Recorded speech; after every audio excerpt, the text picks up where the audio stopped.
गोविन्दं प्रपद्येऽहं दीनान्यजतारकम् वन्दे मुकुन्दमरविन्ददलायतार्क्यं कुन्देन्दुशङ्खपदनं शिशिरोपदेशम् इन्द्रादिदेववनवन्दितपादपीठम् वृन्दावनालयमहं वसुदेवसूनुम् नवजलधरवर्णं चम्पकोद्भासिकरणम् विकसितनलिनाशियं विस्फुरन् मन्दहास्यम् कनखडिशिरुकूलं चारुबर्हावशूलम् कमपि निखिलसारं नौनिगोपीतवारम्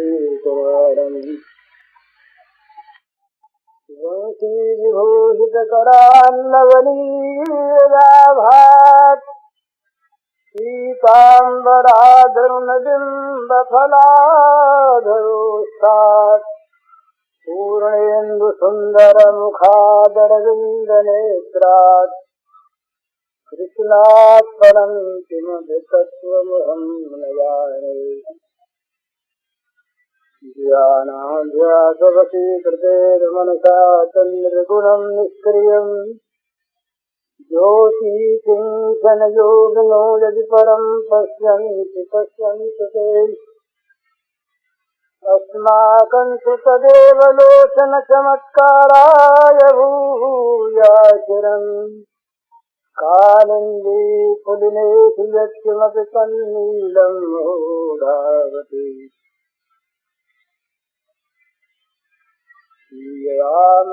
सब जगदानी करूं प्रणाम जोर जगपानी। समस्त चराचर जगत में प्राणी मात्र के रूप में अभिव्यक्त श्री भगवान के पावन चरण कमलों में सभक्त नमस्कार। जो इतनी ऊंची चीज है वो ऊंची चीज दुर्लभ नहीं है, सुलभ है। क्यों सुलभ है? कि वो सर्वत्र है, सदा है और सबके लिए है। किसी के लिए भी उस वस्तु को ग्रहण करने की ममानियत नहीं है। अमुक आदमी को वो वस्तु नहीं मिलेगी ये बात नहीं क्योंकि उसकी है। जितने भी हम चेतन जीव हैं सारे चेतनों की वो अपनी संपत्ति है, इसलिए उसका मिलना असंभव तो है ही नहीं, कठिन भी नहीं है। ये विश्वास होना चाहिए। ये दूसरा विश्वास, माने 4 विश्वासों की आवश्यकता है, 4 श्रद्धा की आवश्यकता है। श्रद्धा से विश्वास बढ़ता है और विश्वास से श्रद्धा अधिक होती है। ये दोनों एक ही तत्व के कुछ थोड़े से अंतर में 2 नाम हैं, जैसे मुक्ति और मोक्ष। तो पहली श्रद्धा ये कि भगवान हैं, दूसरी श्रद्धा ये कि वो मिलने वाले हैं, असंभव तो है नहीं, कठिन भी नहीं। तीसरी श्रद्धा ये कि वो बहुत लोगों को मिल चुके हैं। चौथी श्रद्धा ये कि हमको अवश्य अवश्य मिलेंगे ही। इनमें यदि कमी रहती है तो मन में संदेह आ जाता है, भाई हैं भी और मिलने वाले भी हैं और मिले भी हैं, पर हमको क्यों मिलेंगे, हम तो अयोग्य हैं। ये खूब ध्यान में रखने की बात है कि हमारी अयोग्यता भगवान की कृपा पर कोई असर नहीं डाल सकती। हमारी अयोग्यता से भगवान की कृपा के मार्ग में बाधा आ जाए, ऐसी बलवती अयोग्यता हमारी नहीं है। हमारे पाप भगवत कृपा के प्रवाह को रोक सकें ऐसा किसी पाप में बल नहीं है। तो विश्वास पूर्वक हम अपनी किसी भी परिस्थिति में भगवान को प्राप्त करने का दावा कर सकते हैं। हमारी चीज क्यों नहीं मिलेगी हमें, और हम पा सकते हैं। तो ये विश्वास जहाँ बढ़ता है भगवान पर, वहीं पर भगवान की ओर जीवन की उन्मुखता होती है, सन्मुख होते हैं भगवान के। और तभी ये विचार बढ़ता रहता है कि भगवान हमारे हैं और हमारा प्रत्येक कार्य भगवान के अनुकूल होना चाहिए। तो ये मनुष्य के जीवन के शुभ का सूत्रपात हो गया। यहाँ पर शुभ जीवन का प्रारंभ हो गया जब मनुष्य प्रत्येक कार्य भगवान की सेवा की दृष्टि से करने लगता है। यही अंतर है भोगी जीवन का और साधक जीवन का। भोगी मनुष्य प्रत्येक कार्य में, प्रत्येक समय, प्रत्येक परिस्थिति में विचार करता है भोग दृष्टि को लेकर। इसमें हमारा भौतिक लाभ हानि क्या है ये देखता है। अब भौतिक लाभ हानि स्वर्ग तक भी, परलोक तक भी रहती है, लेकिन साधक यदि असली कोई है तो उसके प्रत्येक विचार का प्रेरक होता है भगवत सेवा कार्य। वो प्रत्येक कार्य को भगवत सेवा की दृष्टि से ही सोचता है, उसी के अनुसार करता है। तो इस प्रकार जब होने लगेगा तो हमारे प्रत्येक विचार और प्रत्येक कार्य का स्वरूप स्वभावतः बदल जाएगा अपने आप। भोग के लिए होने वाला काम ये ज्ञान को आच्छादन करेगा निरंतर, और भगवान के लिए होने वाला काम अज्ञान को हटाएगा हरदम। वो आवरण डालेगा माया का और ये पर्दे को फाड़ेगा। तो जीवन का परिवर्तन अपने आप हो जाएगा भगवान की ओर लग जाने पर। भगवत सेवा की भावना से, भगवत सेवा के दृष्टिकोण से विचार और क्रिया आरंभ होने पर अपने आप जीवन के कार्यों में परिवर्तन हो जाएगा स्वाभाविक। और ये होते होते जब भगवत भाव की वृद्धि होगी तब समर्पण हो जाएगा, भगवान के प्रति समर्पण हो जाएगा। माने जिसे भक्ति में कहते हैं आत्मनिवेदन, अपने आप को पूर्ण रूप से बिना किसी शर्त के भगवत चरणारविंद में अर्पित कर देना। जब तक कोई शर्त है तब तक पूर्ण समर्पण नहीं है। शर्त को साथ लिए एक समर्पण है, वो कॉन्ट्रैक्ट है, वो सौदा है, वो लेन देन है, वो समर्पण नहीं है।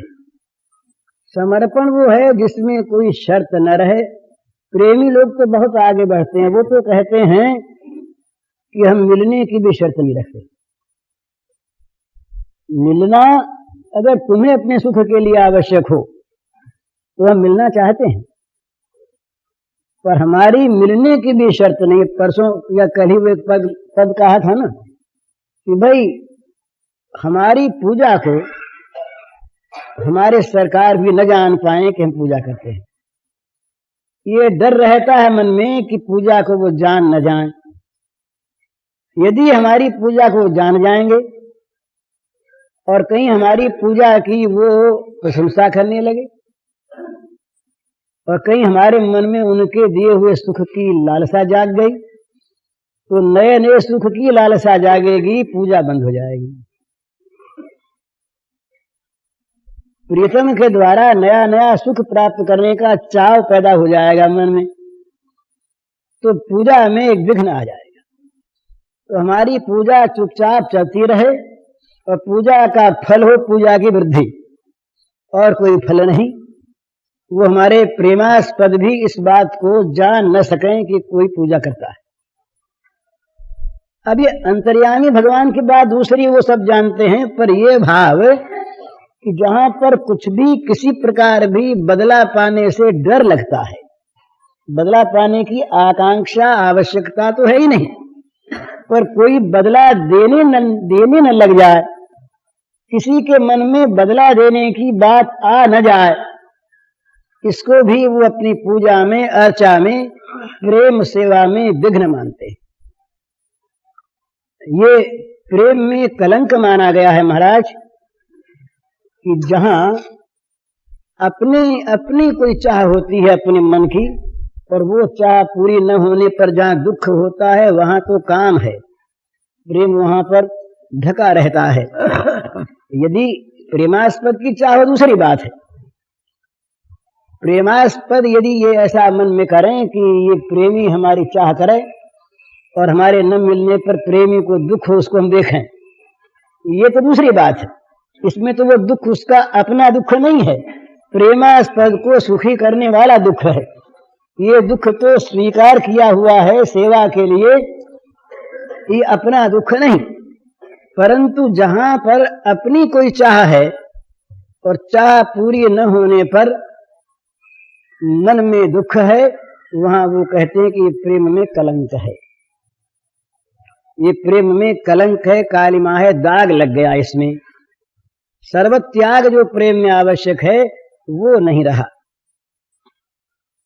अपने मन से हम भगवान को सुख पहुंचाने की चेष्टा करें, ये भाव बड़ा अच्छा, बड़ा सुख उनके मन का होगा, हमारे मन का नहीं। ये बड़ी सुंदर बात है। जहां कहीं भी सेवा, ठीक सेवा होती है, वहां एकात्मता हुए बिना होती नहीं। श्री अरविंद ने बहुत पहले 1908 की बात है, एक देशभक्ति पर लेख लिखा था। मुझे याद है, वो एक पत्र निकलता था बंगला में धर्म, ये पांडिचेरी जाने से पहले की बात है। जिस समय ये गिरफ्तार नहीं हुए थे वो अलीपुर बम केस में, उसके पहले की बात है। उन्होंने एक लेख लिखा था, देशभक्ति क्या है। बहुत संक्षेप में उसका प्रारंभ किया उन्होंने कि देशात्म बोध का नाम देशभक्ति है। देश के साथ आत्मैक्य हो जाए, देश का स्वार्थ और देशभक्त का स्वार्थ अलग अलग न रहे। जहां देशभक्त का स्वार्थ देश के स्वार्थ से अलग है, देशभक्त अपने लिए कुछ चाहता है, अपने मन की कुछ चाहता है, देश को छोड़ देता है, वहां वो देशभक्त नहीं, वो तो स्वार्थी है। तो बिल्कुल ठीक बात। बोले हमने देश की सेवा की, बदले में हमको क्या मिलेगा? उस सेवा ही तो बदला मिल गया, और सेवा की और क्या मिलता है? देश की सेवा करके सेवा करने का उत्साह बढ़े, ये तो ठीक, पर उसका बदला हमें और कुछ मिलना चाहिए था, क्योंकि हमने सेवा की, हम सेवक, हमारे इस व्यक्तित्व में भी कुछ पोषण मिलना चाहिए। ये देशभक्ति नहीं।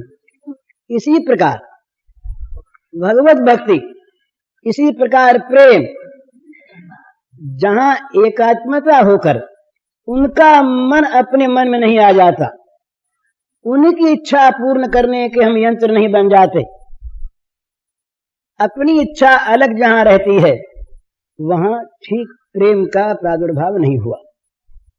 स्वाभाविक बात। वहां तो केवल एक ही बात रहती है कि उनके मन की हमारे इस यंत्र के द्वारा होती रहे, इस यंत्र के द्वारा उनके मन की होती रहे।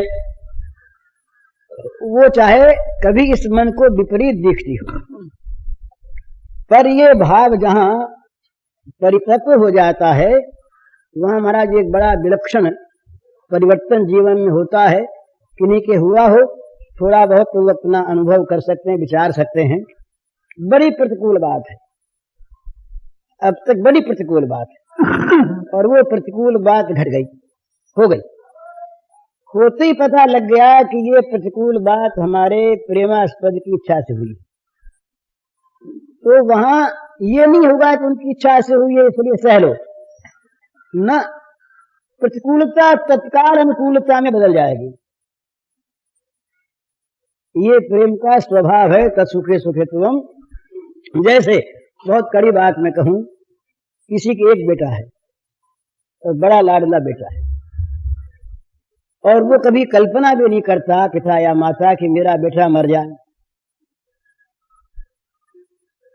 लेकिन मर गया, मर गया। और मरते ये मालूम हुआ कि इसका मरण प्रेमास्पद का इच्छित है। बस अब वो पुत्र का मरण उसके लिए सुखप्रद हो गया। सुख तो ये सुख दुख का ये स्वरूप यही है, अनुकूलता ही सुख है और प्रतिकूलता ही दुख है। तो जहां ये मालूम हो गया प्रतिकूल से प्रतिकूल कार्य में, भाव में, इस घटना में भी कि ये हमारे प्रियतम के अनुकूल है, तो उसको केवल सहना नहीं होगा, सहना तो बाध्यता मूलक होता है, उसमें अनुकूलता के दर्शन होने लगेंगे, विचार से नहीं, विवेक से नहीं, स्वाभाविक परिस्थिति से। क्यों कि उस प्रेमास्पद का जो सुख है, उसकी जो इच्छा है, वही यहां जीवन है। तो इस अवस्था में अपना अलग दुख, अपनी अलग कामना, अपना अलग जीवन, अपनी अलग परिस्थिति के लिए स्थान नहीं। ये समर्पण, पूर्ण समर्पण की ये चीज है। पूर्ण समर्पण जहां है उसी का नाम प्रेम है, और जहां प्रेम है उसी का नाम पूर्ण समर्पण है। किसी भी वस्तु का, किसी भी परिस्थिति का, किसी भी अंग का, किसी भी संपत्ति का, किसी भी लोक परलोक का, किसी भी भाव अभाव का कुछ भी अपने पास नहीं रह जाता। फुल सरेंडर जिसको कहते हैं अंग्रेजी में, full surrender without any condition, unconditionally surrender, जिसके अंदर किसी प्रकार की कोई शर्त रहे नहीं, पूर्ण रूप से समर्पण, अपने पर अपना अधिकार न रहे, अपने पर अपना अधिकार न रहे, और अधिकार बुद्धि पूर्वक उठाए हुआ नहीं, बुद्धि पूर्वक अधिकार को जो उठाता है वो भी बड़ा उत्तम है। पर कहीं बुद्धि बदल जाए, बुद्धि ने कहीं दूसरा निश्चय कर दिया, बुद्धि ने कह दिया कि भाई भूल हो गई थी, हमारा तो अनित्य मत है, भगवान का तो है नित्य मत, और हमारा अनित्य मत आज कुछ कल कुछ दूसरा, और तो बुद्धि ने कह दिया भूल की, अरे भाई ये बड़ी भूल हो गई। तो बुद्धिकृत जो चीज है वो बदल सकती है, परंतु ये जो प्रेम जनित समर्पण है, इसमें बदलने की गुंजाइश नहीं। ये तो उसका बन चुका सो बन चुका, वो वापस नहीं आता। प्रेम सिंधु में डूबा कोई हमने नहीं उछलते देखा, ये ललित किशोरी जी का बड़ा सुंदर पद है। प्रेम सिंधु में डूबा कोई हमने नहीं उछलते देखा।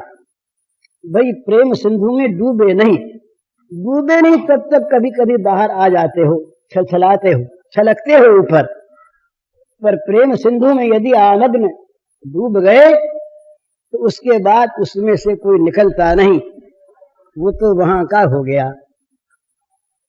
तो ये जो पूर्ण समर्पण का स्वरूप यही है कि जिसमें कभी बदलने की गुंजाइश न रहे। वो गुंजाइश यदि रहती है तो समर्पण में पूर्णता नहीं, कुछ न कुछ अपूर्णता है। तो पूर्ण समर्पण का अर्थ ही है कि फिर बदलने की गुंजाइश न रहे, चाहे कुछ भी हो जाए। उससे बड़ी बढ़िया चीज कभी सामने आवे और उस चीज में महान संकट, दुख, विपत्ति, संहार का दृश्य सामने भयानक आ जाए, और दोनों अवस्थाओं में ही वहां बदलना नहीं, वहां उससे एक पैर हटना नहीं, एक क्षण के लिए रूपांतर मन का होना नहीं। ये पूर्ण समर्पण प्रेम में होता है। तो जहां पूर्ण समर्पण है वहां अपने आप का कोई अलग अस्तित्व नहीं है, और वो अस्तित्व जहां अपने आप का नहीं है, वो अपने आप के लिए कोई इच्छा नहीं है, अपने आप के लिए कोई भोग्य नहीं है, अपने आप के लिए कोई अलग सुख नहीं है, अपने आप के लिए कोई परिस्थिति अलग नहीं है, कोई परिस्थिति भी अपने आप के लिए अलग नहीं है। सारी परिस्थिति प्रेमास्पद की परिस्थिति है। सारा संसार प्रेमास्पद का ही संसार है, सारी वृत्ति प्रेमास्पद की ही वृत्ति है। बुद्धि का सारा व्यापार प्रेमास्पद की बुद्धि का व्यापार है। इस प्रकार से प्रेम में तो समर्पण होता है, वहां तो अपने आप हम भगवान के उपासक हैं, हम प्रेमी हैं, इसकी स्मृति भी नहीं रहती। प्रेमी में अगर प्रेमीपन की स्मृति हो जाए तो कहीं अपने प्रेम में परिपक्वता का भान हो जाए, तो वो परिपक्वता प्रेम की अपने को दिखने वाली को चाहने लगती है। इसलिए बड़ा सुंदर भाव प्रेमी कहता है कि हमारे में तो प्रेम है ही नहीं, है ही नहीं। श्री राधा ने कहा एक बार कि जब सरकार मथुरा पहुंच गए, मथुरा पहुंच गए तब एक दिन राधा जो है भावमयी हैं, महाभाव रूपा हैं, ये भाव ही से बनी है। भगवत भाव ही राधा का मूल धातु है। तो राधा एक भाव आया, दूसरा आया, तीसरा आया, एक ही भाव की बात कहते कि भाई आज हमारा मन चिता हो गया। मैं प्रार्थना करती थी नारायण से कि हे भगवान, किसी प्रकार श्याम सुंदर को बुद्धि तो आवे, उनके मोह का नाश तो कैसे ही हो। मैं समझाती, मैं चेष्टा करती कि श्याम सुंदर मेरे समान अयोग्य, नालायक, दोषयुक्त, सब प्रकार से दीनहीन, मलिन, तुम्हारे सर्वथा आश्रय पाने के अयोग्य, किसी प्रकार के किसी भी गुण की जहां सत्ता नहीं, इस प्रकार की मैं, तुम मुझ पर कृपा क्यों करते हो, तुम मुझसे प्रेम क्यों करते हो। तो जितना जितना मैं कहती उतना उतना वो अधिक प्रेम दिखलाते, अधिक प्रेम करते। तो मैं समझती कि इनका मोह सीमा को पहुंच गया। बोला ठिकाना है कोई, एक वस्तु जो मलिन है और दूसरी अनेक वस्तुएं उसके सामने वहीं पर बहुत उससे बढ़िया है, उन वस्तुओं को न देख कर न चाह कर जो मलिन पर ही मन लगाता है वो तो मोहित ही है ना। तो श्याम सुंदर मोहग्रस्त रहे, उनमें विवेक नहीं रहा, बुद्धि ठीक काम नहीं कर रही उनकी। तो मैं भगवान से प्रार्थना किया करती कि हे भगवान, इनकी बुद्धि ठीक करो जिससे सुख पा सकें। तो मथुरा गए और मुझको भूल गए और वहां उन्हें सुख प्राप्त हुआ। तो मेरी बात भगवान ने सुन ली, बड़ी कृपा भगवान ने की, बड़ा अनुग्रह भगवान ने किया। मैं जो चाहती थी वो वरदान नारायण ने मुझे दे दिया, श्याम सुंदर का मोह नष्ट हो गया, वो सुखी हो गए। अब बताइए ये क्या भाव है। अपने में इतनी हीनता का अनुभव और अपनी विस्मृति सरकार को हो गई, इसमें सुख का अनुभव क्यों? कि उसमें उनके सुख की कल्पना है, उनके सुख की कल्पना है कि वो सुख मानते तो थे यहाँ पर वास्तव में सुख था नहीं। तो वो सुख उन्हें आज मिल गया होगा, मिल गया, इसी से तो मेरी विस्मृति हुई, नहीं तो मोह से थे ही। अगर मोह न टूटता तो मुझे भूलते कैसे? तो मुझे भूले इसका अर्थ है कि उनका मोह भंग हो गया, मोह भंग हो गया तो उनको सुख प्राप्त हो गया, नहीं तो ये मोह भंग कैसे होता। अतएव मैं सुखी हो गई, मुझे भगवान ने कृपा करके वरदान दे दिया। तो ये कितनी ऊंची भावना है, ये प्रेम। तो वहां जहां ये भावना है वहां बदला पाने की चीज, वहां भोग की कामना, वहां शरीर के सुख की और नाम की कामना। हम लोग तो दो ही बात में फंसे हैं, नाम का नाम हो और शरीर को आराम हो, बस इसके आगे हमारी बुद्धि नहीं जाती।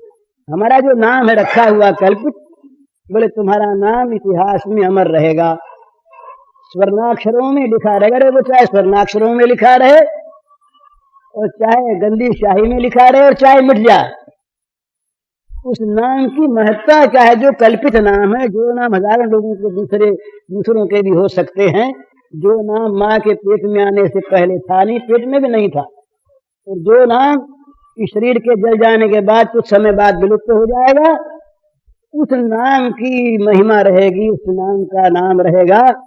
बोले अमुक आदमी बड़े अच्छे, नाम लेंगे, बोले अमुक आदमी बड़े अच्छे, अब अपने को सुख हो गया। बोले लोग कहते हैं भाई जी बड़े अच्छे, तो भाई जी का आरोप जो है भाई जी नाम में आ गया। अब बोले देखो ना सारा संसार हमारी तारीफ कर, तो चाहे हम कहें नहीं, पर महाराज हम तो अपनी कहते हैं, हम अपने मन को देखते हैं तो सुख की लहर आती है। तो ये सिद्ध होता है प्रत्यक्ष कि नाम का नाम चाहता है ये मन।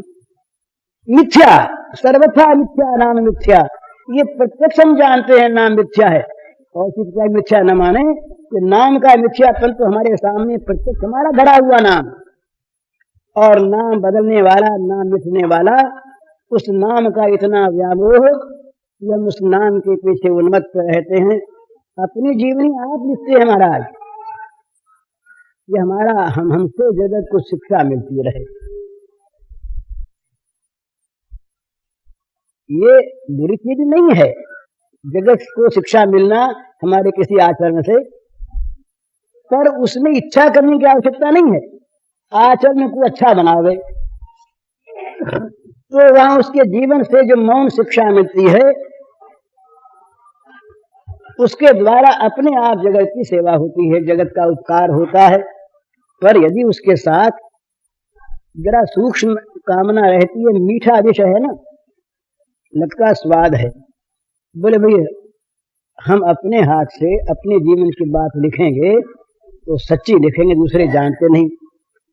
औरों की बात तो मैं नहीं कहता, पर मुझको कोई लिखने को कहे तो मैं तो अपनी बड़ाई लिखूंगा, और बुरी बुरी बात जो जीवन के सब छिपा लूंगा मैं, क्योंकि मुझे तो बड़ाई पानी है ना आपसे। अपनी तो ये दशा है। तो इस प्रकार से नाम और क्या, ये शरीर जो पांच भौतिक पिंड है, विष्टा मूत्र की थैली है ये, और इसमें है क्या? अरे इस चमड़े की थैली में भरा क्या है, अंदर जरा खोल के तो देखो एक बार। ऑपरेशन रूम में गैस आ जाती है, कहीं ऑपरेशन रूम में पहुंच गए तो वहां डॉक्टर कहा करते हैं कि भाई सर्जन लोग कि कच्चे दिल वालों को ऑपरेशन रूम में नहीं आना चाहिए, बल्कि ले नहीं जाते, रोक देते, निकाल देते हैं कि कहीं हम ऑपरेशन करते हैं, हमारा हाथ उसमें लगा, आंख उसमें लगी, और बीच में कोई बेहोश हो के गिर पड़ा तो उसको संभालेंगे कि उस ऑपरेशन को संभालेंगे, तो निकाल देते। अंदर की जरा सा खून लहू ये अगर दिख जाता है मांस तो गस आ जाती है। तो हमारे अंदर भरा क्या है? विष्टा है, मूत्र है, मेद है, मज्जा है, मांस है, अस्थि है, कफ है, ये सारा बढ़िया से बढ़िया सामान अंदर भरा है और चमड़े की थैली में बंद है। अब इस चमड़े की थैली में बंद इन गंदी चीजों को हमने मान लिया बड़ा पवित्र, कोई छू न जाए तो पवित्र हो जाएंगे। अरे अंदर क्या भर रखा है, जिसको कोई छू जाए हमारे अंदर वाले को तो उसको नहाना चाहिए। लेकिन इस शरीर में, इस रूप में हमारा इतना आत्माभिमान कि जरा सा भी इसको कोई कह दे कि जरा नीचे बैठ जाओ तो अपमान हो गया, जरा सा ऊंचे पर आ जाए तो बड़ा मान हो गया। 1916 की बात है, मुझे गवर्नमेंट ने जब गिरफ्तार करके भेजा इंटरमेंट में, तो एक थाने में गया मैं। वो ऑर्डर था कि 2 बजे पुलिस थाने में जाकर हाजिर हो जाओ, तो मैं वहां पहुंचा। छोटा गांव था शिमलापाल। उस थाने में एक थानेदार की एक कुर्सी रही, उसके सामने एक टेबल। इंस्पेक्शन रूम में कुछ कुर्सियां और थी अलग, वो बंद रहती थी, वो कोई कलेक्टर वगैरह आते तब रूम खुलता। कम्बल बिछी रहती, सब लोग कम्बल पर बैठते। मैं अपनी बात कर रहा हूं। तो मैं पहुंचा वहां पर, तो सब इंस्पेक्टर ने, अतुल चंद्र सिंह उनका नाम था, बड़े सज्जन थे, उठ करके आपस में प्रणाम हुए। उन्होंने कहा कि आप बैठिए, कम्बल दिखाइए, आप बैठिए। मेरा अभिमान वहां पर तन गया। मेरे अभिमान ने कहा मुझसे कि ये तो कुर्सी पर बैठ रहा है, तुझे नीचे बैठने को कह रहा, अपमान कर रहा है। मैं बैठा नहीं, खड़ा रह गया, प्रतिवाद भी नहीं किया, खड़ा रह गया। छोटा बच्चा ही था। तो वो बड़ा बुद्धिमान आदमी, उसको मेरे अभिमान का पता लग गया मेरे चेहरे को देखकर। वो उठा, उठ करके मेरे गले में हाथ डाल लिया, कहा ये बैठे। तो वो भी कमरे पर बैठ गया, मुझे बैठा लिया। अब मैं बैठ गया। तो उसने कहा मुझसे बड़े प्रेम से कि देखिए हमारे थाने में कुर्सी एक ही है और मैं इस पर बैठा करता हूँ, और सब लोग यहाँ पर कम्बलों पर बैठते हैं, कोई भी आवे तो मैं समझता हूँ कि अगर आपको बुरा लगा हो तो आप क्षमा कीजिए। बड़ा सज्जन, नहीं तो डिटेन्यू को, इंटरमेंट में आए हुए कैदी को क्यों ऐसा कहे वो। तो उसने बड़े स्नेह से कहा कि आपको अगर बुरा लगा हो तो माफ करें, लेकिन यहाँ की परिस्थिति यही है, आप देख लीजिए कहीं दूसरी कुर्सी है नहीं। तो मुझे लज्जा भी हुई और अपने मन के बर्ताव पर, मन का बर्ताव था, वो बाहर निकला भी नहीं था, मेरे मन में संकोच भी हुआ और शिक्षा मिली कि भाई देखो कितना झूठा अभिमान है। वो झूठा अभिमान किस चीज को? ये शरीर, मेरा शरीर, ये मैं, इसका कोई अपमान कर दे, कोई नीचे बैठने को कह दे, हैं, इसको कोई आराम न दे। ये घर वाले किस काम के जो इसकी सेवा नहीं करते? घर वालों पर दावा करते हैं हम लोग अपने अधिकार का, इस मांस के पिंड को लेकर, और इसको सजाते हैं, मांस के पिंड को सजाते हैं, मलमूत्र के भांड को सजाते हैं, बनाते हैं, बड़े सुंदर बन गए। अरे काय का सुंदर बन गया है क्या इसमें? पर ये नाम रूप में जो हमारा व्यामोह है, ये हमें बांधे रखता है एक छोटी सी सीमा के अंदर। तो हम चाहते हैं नाम का नाम और शरीर का आराम। ये भोग जगत की प्रधान चीज है, दो, नाम और रूप, शरीर और नाम। ये भोग जगत का सारा काम इन दो के पीछे चलता है, इन दो के पीछे चलता है। इन दो को लेकर के ही इसमें हमारी बदनामी होगी कि नाम होगा, इसमें हमको सुख मिलेगा कि दुख मिलेगा। सुख माने शरीर को, सुख मिलेगा कि दुख मिलेगा। अब वहां पर कल्पना कर लेते हैं, कल्पना कर लेते हैं दुख की। जैसे अभी मैंने कहा, अरे कंबल पर बैठने में, कुर्सी पर बैठने में भेद क्या था? बल्कि कुर्सी की अपेक्षा कंबल पर आराम से बैठते हैं, पैर भी पसार लें, उल्टे सीधे भी जैसे मन करे बैठ जाए। और कुर्सी पर तो करातूर बैठना पड़ता है, पांव फैला करके बंधा हुआ। पर हमने अपने मन में कल्पना कर ली, कुर्सी पर बैठना बड़ा और कंबल पर बैठना छोटा। कल्पना ही तो कर ली, और है क्या इसमें? इसमें मिला क्या और गया क्या? कुछ नहीं। किसी ने प्रणाम कर लिया तो मिल नहीं गया कुछ, और किसी ने नहीं प्रणाम किया तो कुछ हट नहीं गया हमारा। पर इतने लोग दुखी हो जाते हैं कि देखिए कितने ये नीच आदमी हैं, हम सामने से निकले और इनके मुंह से राम राम प्रणाम भी नहीं निकला, ये मुंह फेर के रह गई। इतना हमारा अपमान हम कैसे सहें, बताइए इसको। अब क्या बन गया उसमें कुछ समझ में नहीं आता कि वो अगर प्रणाम कर लेते तो मिल क्या जाता और नहीं प्रणाम किया तो एक आफते कटी बदले में करना पड़ता, उसके तो बचे। मिला है क्या उसमें, और न करने में गया क्या? पर वो एक होती है, वो अयोध्या की बात है, तो कनक भवन में दरबार हो रहा है, राम दरबार था, राम जन्मोत्सव के समय। तो एक एनसी मेहता उस समय वहां कलेक्टर रहे, अब तो रिटायर्ड हैं, अभी हैं, बड़े सज्जन। तो एनसी मेहता वहां बैठे हुए थे, कमिश्नर थे अंग्रेज, कमिश्नर वहां आए, कमिश्नर बैठ गए। एनसी मेहता ने देख लिया, एनसी मेहता न उठे और न उन्होंने सलाम किया। हैं कनक भवन में राम दरबार हो रहा था, रामोत्सव मनाया जा रहा था, जन्मोत्सव। अब वो कमिश्नर साहब ने इसको देख लिया, वहां कुछ नहीं बोले। अपने ऑफिस में जाकर उन्होंने एक अर्ध सरकारी पत्र लिखा इनसे मेहता को। अब वो एक एटिकेट होता है, उसकी रक्षा करनी चाहिए, उसका विरोध नहीं, जहां प्रणाम करना आवश्यक हो वहां प्रणाम करना चाहिए।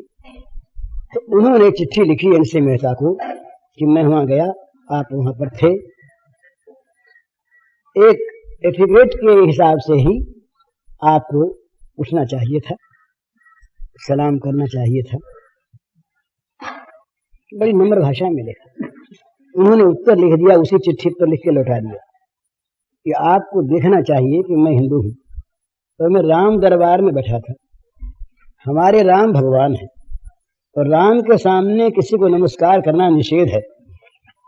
मैं कैसे नमस्कार करता आपको? आप वहां पर कमिश्नर नहीं थे, मैं वहां कलेक्टर नहीं था, मैं राम के दरबार का सेवक था, और आप भी इसी निमित्त से आए थे। तो आप परिस्थिति को समझ लीजिए। अंग्रेज से समझ गए। उन्होंने कहा बहुत ठीक, परंतु बात यहां कहने की इतनी है कि बुरा लगा ना उनको, सलाम न करना बुरा लगा, न उठना बुरा लगा। एनसी मेहता को बुरा लगता है तो उसका एक स्वारस्य था, जो प्रणाम न कर सके उसको बुरा लगे ये तो ठीक, पर प्रणाम किसी ने हमको नहीं किया, हमारा अपमान हो गया, ये कोई आवश्यक बात नहीं। तो बल्कि ऐसा होता है कि प्रणाम करवाने में संकोच होना चाहिए। एक स्वाभाविक अभिमान पैदा होता है मनुष्य के मन में। एक संत थे तो वो मर गए, वो पत्रों में लिखा करते थे कि आप जानते हैं अमुक अमुक ऊंचे ऊंचे लोग अक्सर हमारे चरणों को छूते हैं। अब उनका देहांत हो गया, बैरागी साधु थे, बड़े अच्छे पुरुष थे। अब उन्होंने लिखा, ये लिखते थे बार बार कि आप समझते क्या हैं, इतने बड़े बड़े अफसर, इतने बड़े बड़े संत, इतने बड़े बड़े धनी हमारे चरणों को छूते हैं। तो चरण स्पर्श ने क्या पैदा किया उनके मन में? एक अभिमान पैदा किया कि हम इतने ऊंचे। तो चरण स्पर्श करने का निषेध करना तो उत्तम, कहीं पर भी मान, ये एक बात इसमें और दूसरी रहती है, वो नहीं होनी चाहिए, नहीं तो और नया जहर आ जाएगा। बोले भाई कितने अच्छे आदमी हैं कि अपना चरण भी नहीं छूने देते, ये तो बड़ी प्रशंसा के पात्र हैं, बड़े कीर्तिमान। अगर ये मन में आ गया तो चरण छू लेना इससे अच्छा था। वो तो पैर को ही छूता अहंकार, ये मन को छू गया, मन को छू गया। यदि मन में आवे कि हम अच्छे हैं इसलिए पैर छुड़ा देते। हमारे एक लड़का है घर का, मोहन, श्रीजया जी का छोटा भाई, उनका लड़का हमारा बच्चा ही है वो। तो एक बार उसने जोश में आकर के जनेऊ निकाल दिया।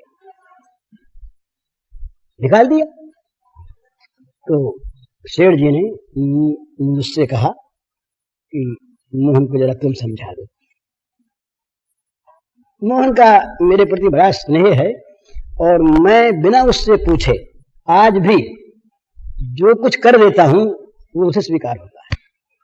कि आज भी हमारा ये संबंध उससे है कि उससे बिना पूछे उसके लिए मैं जो विधान कर देता हूं वो उसे आज भी स्वीकार होता है। तो मोहन मेरे पास आया था, मैंने मोहन से कहा भाई तुमने जनेऊ क्यों निकाल दिया? संक्षेप में कहता हूं।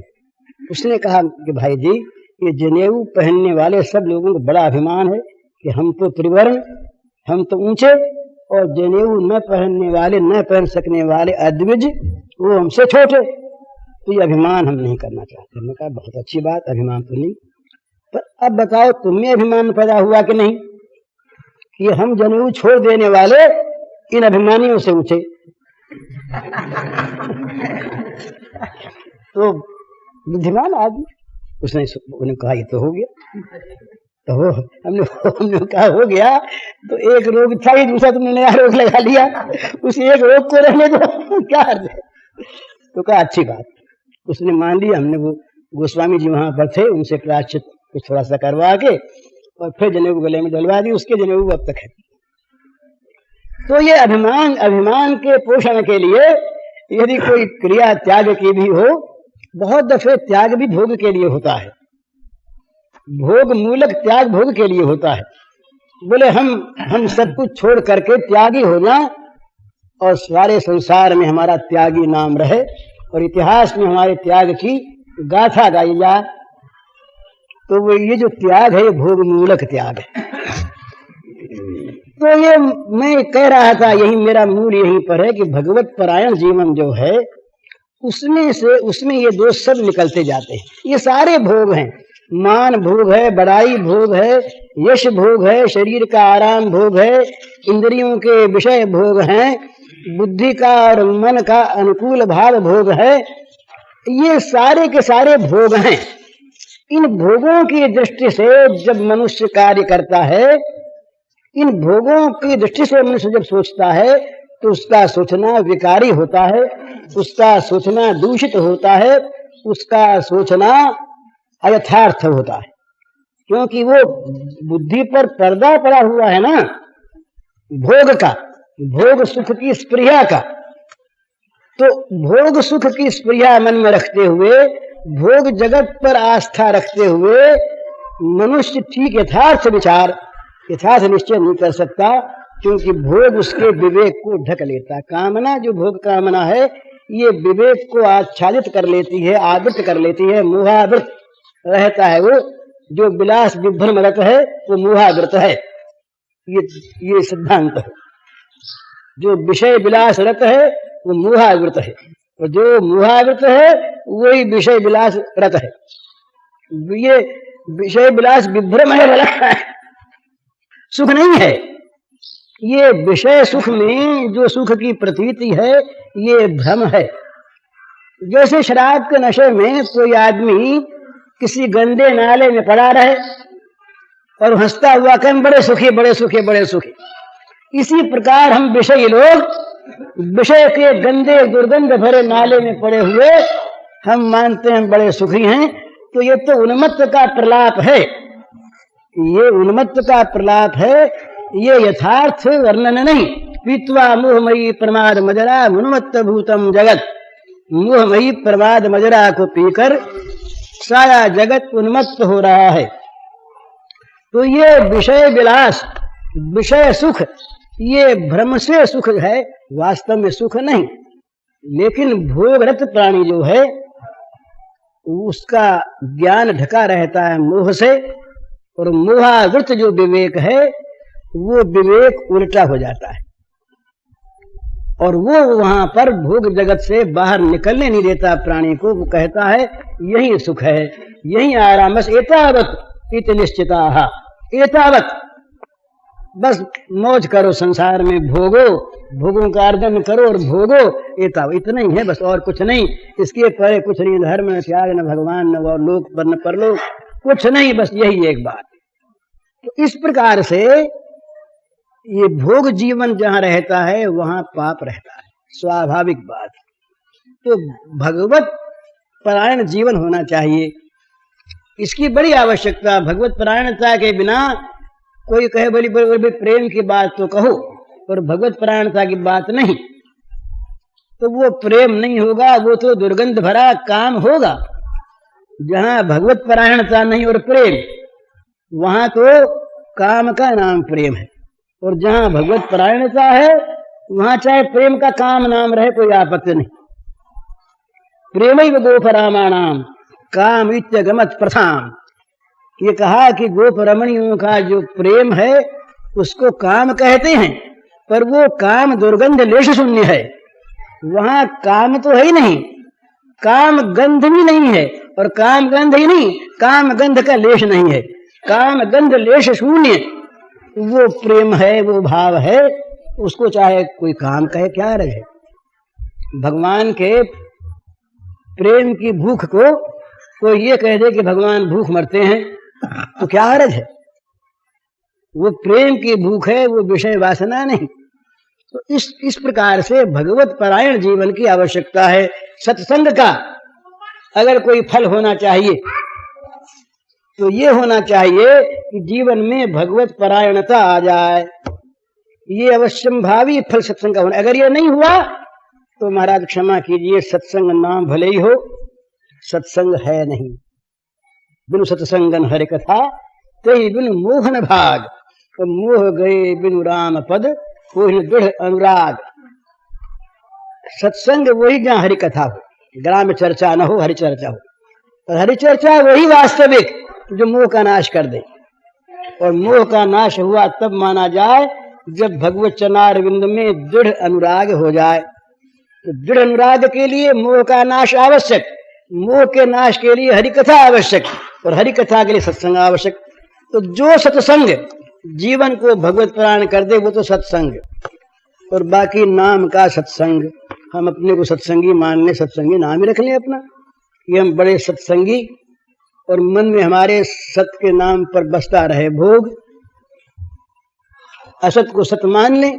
उस दिन हमने कहा था, शायद हमारे एक मित्र रहे लियाकत हुसैन, स्वदेशी, वो आंदोलन की बात, क्रांतिकारी थे लियाकत भाई।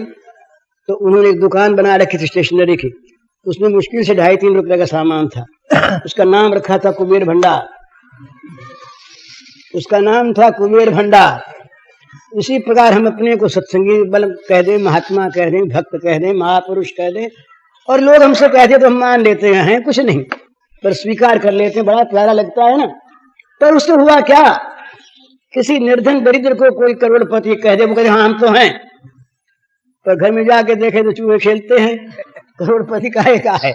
अंतर को देखे तब पता लगेगा, अंतर में यदि महानता है तो महात्मा है, और अंतर में यदि विष भरा है, अंतर में यदि गंदगी भरी है, अंतर में यदि संसार भरा है, तो वो संसारी है, वो विषय कीट है, नरक का कीड़ा है।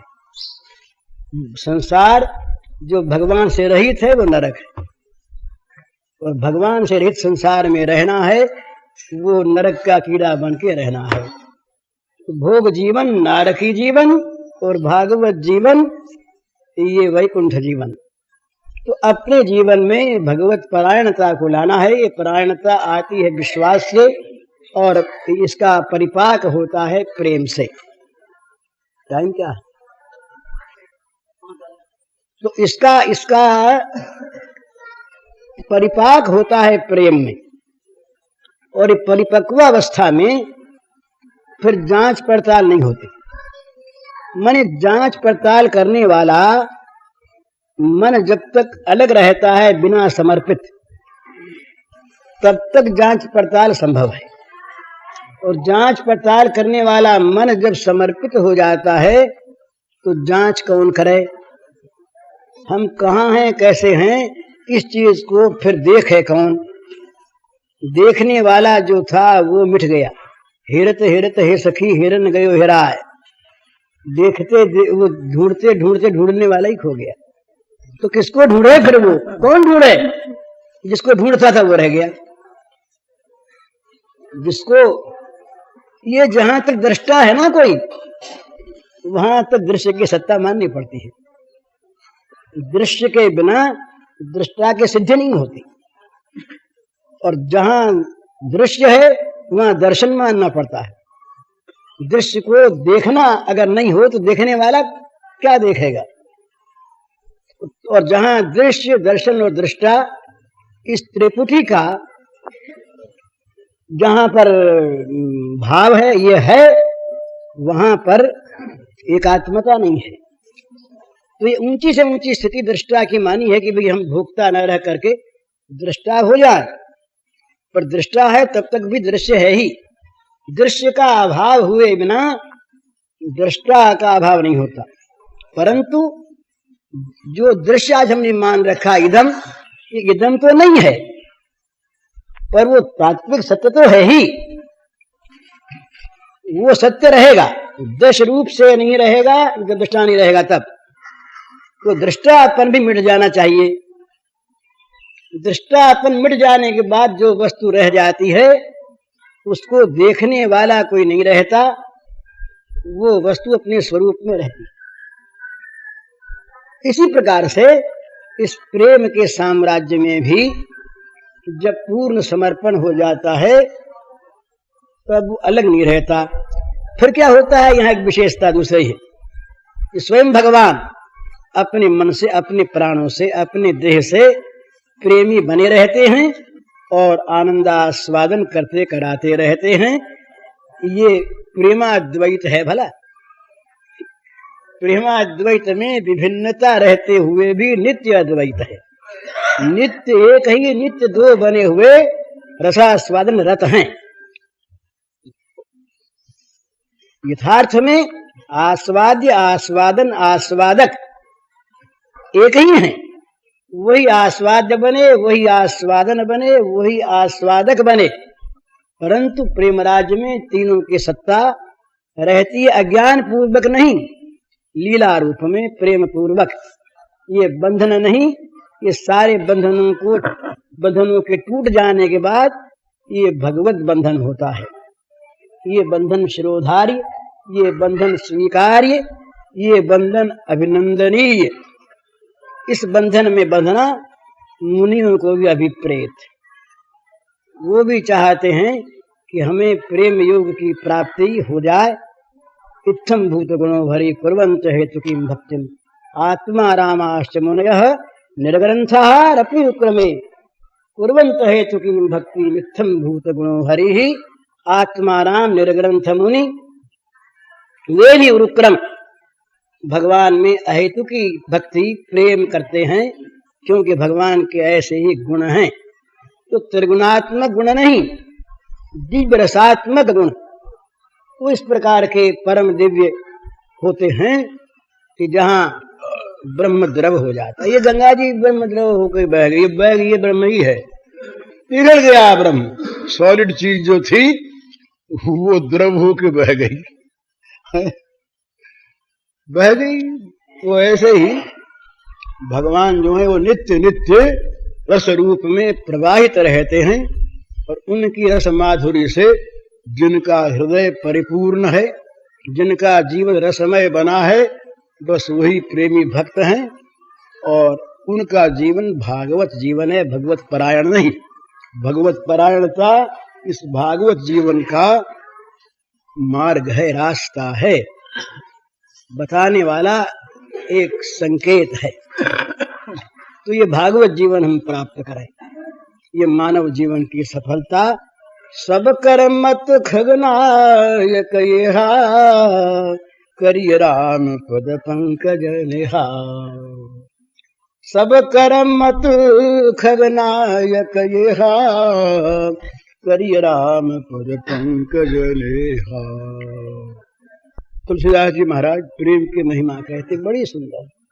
सो सब धर्म कर्म जरि जाहू, जहन राम पद पंकज भाऊ।